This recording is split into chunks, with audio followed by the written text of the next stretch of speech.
Taroziga chiqarasan, tarozida qancha yuk bossa o'shancha tillo berasansa kim uylanardi? Kim xotinlik bo'la olardi? Qani? Eng yengil xotin 45 kilo bo'lib tursa, 45 kilo tillo ber kim uylanadi? Hech kim uylanmaydi. O'shaning uchun arzon narxda baholab qo'ydi, lekin qimmatbaho ne'matni berdi. Busiz hayot emas, tatimaydi.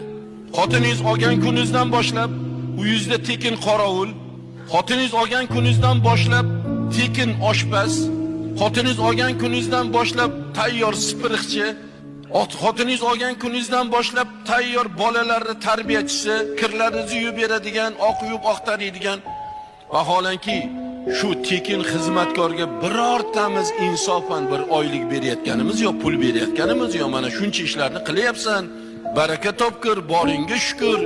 Mana shu ishlarni baribir boshqa odamga qildirganda ham men pul ham berardim, lekin sen shuni tekinga qilyapsan, berayotganimiz